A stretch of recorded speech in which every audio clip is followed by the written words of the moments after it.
à toutes et à tous, j'espère que vous allez bien.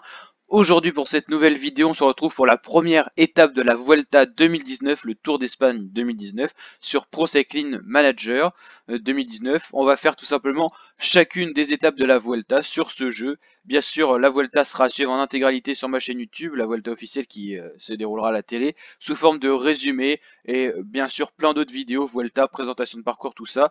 Et donc vous retrouverez chacune des étapes sur Pro Cycling Manager le jour où l'étape tout simplement aura lieu.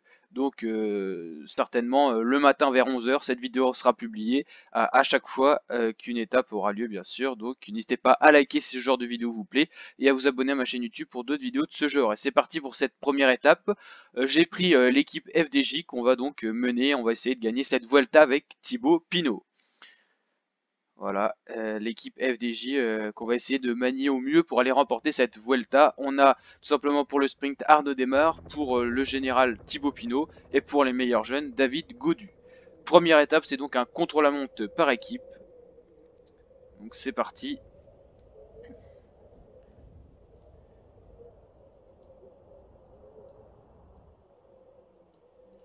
Voilà, c'est Education First qui s'est lancé en premier avec comme leader Rigoberto Urán, accompagné avec TJ Van Garderen pour la montagne. Voilà, on va pouvoir voir un petit peu tous les coureurs qui sont présents. Pour la Jumbo-Visma, Groenewegen pour le sprint avec Roglic en leader, lui qui avait fait le Giro et qui va faire la Vuelta. La team Ineos avec Geraint Thomas, Kirenka, Kwiatkowski, Kenny Lisson, Guillaume Guenard, Bernal et Sivakov. La UAE avec Rui Costa, Ulissi, Haru, Durasek, Gaviria, Ravazzi, Philipsen et Pogacar.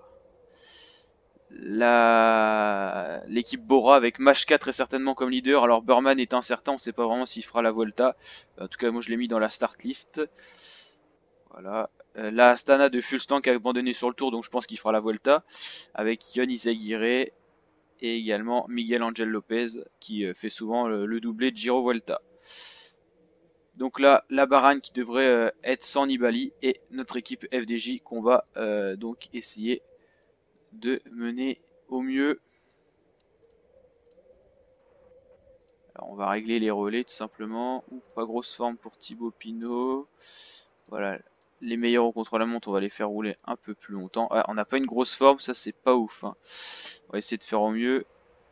Derrière c'est l'équipe de Tom Dumoulin, la Sunweb qui est, je pense, une des équipes leaders pour cette étape-là. Team Ineos, qui s'appelle Team 6 sur Pro Cycling, a fait le premier temps. J'ai bien peur qu'on fasse pas un gros temps au vu de nos formes du jour. On va essayer de gérer quand même, mais ça va être compliqué. Un fort vent de dos, donc là ça avantage les coureurs et de côté. Maintenant. Allez, on va pouvoir voir au premier pointage si on est dans les temps ou si on est déjà loin. Ça peut être un problème avec les formes du jour, on peut perdre du temps. Hein. On est deuxième à 5 secondes, ça va encore. Avec des bonnes formes, on aurait pu quasiment rivaliser avec la Team Ineos. La Sunweb, une des équipes que je mets dans les favoris de l'étape. Ah, elle est un peu derrière nous. Donc là, on fait plutôt un bon résultat jusqu'à maintenant à 5 secondes de la Team Ineos. On limite la casse et on peut encore espérer repasser devant. Donc là, jusque là, tout va bien. On va voir, il y a encore beaucoup d'équipes à passer. Mais pour l'instant, quand on est deuxième sur 10 équipes, c'est déjà que c'est une bonne tendance avec les grosses équipes qui sont déjà passées. Comme la Team Ineos, la Team Sunweb et la Jumbo-Visma qui avait gagné le contre-la-montre par équipe sur le Tour de France 2019. Allez, le deuxième pointage.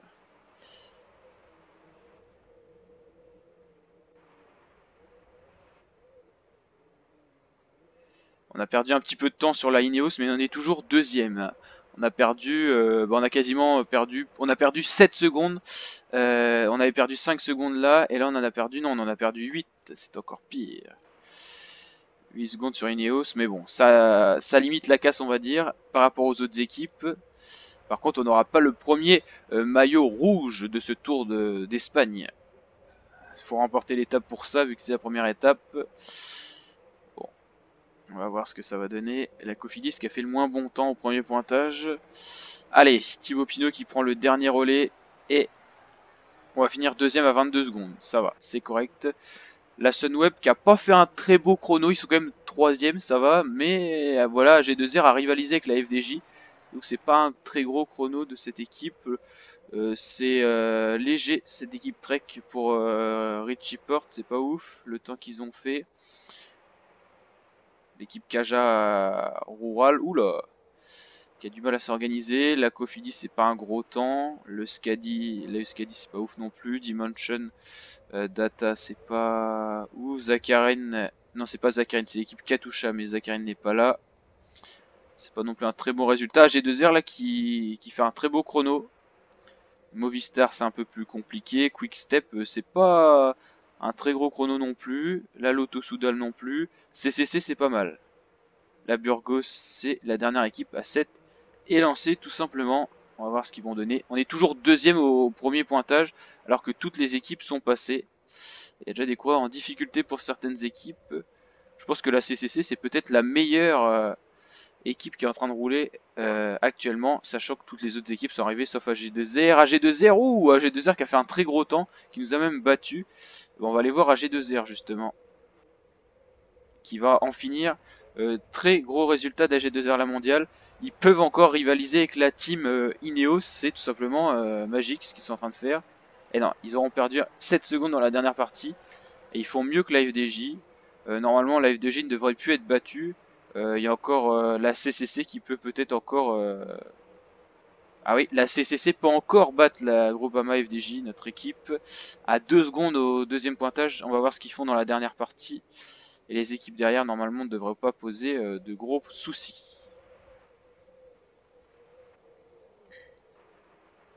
Allez, on va voir ce que donne la CCC. En tout cas, pour l'instant, on a fait un... Dans tous les cas, on a fait un beau chrono. On n'a pas trop perdu de temps à l'arrivée.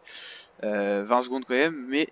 on a limité la casse on va dire et on se classe 3ème équipe et peut-être que la CC... Oh la CCC a fait mieux, on finira donc 4ème équipe, sachant que la Burgos est un peu en difficulté dans ce chrono. Et ça a réussi à recoller pour le coureur qui avait lâché dans la moitié du parcours.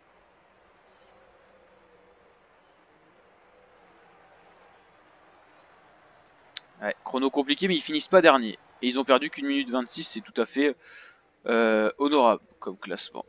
Voilà la team Ineos qui passe et c'est déjà Egan Bernal qui prend le maillot rouge. Meilleur jeune Egan Bernal. Classement par équipe Ineos. Il y a encore des maillots qui ne sont pas attribués. C'est quelle équipe qui a fini donc en dernier? Regardez ça. C'est l'équipe Burgos. Après Kaja Rural même temps, Skadi, Cofidis, Mikkelton, UAE. Astana pas très beau chrono, Movistar non plus, ils auraient pu faire mieux.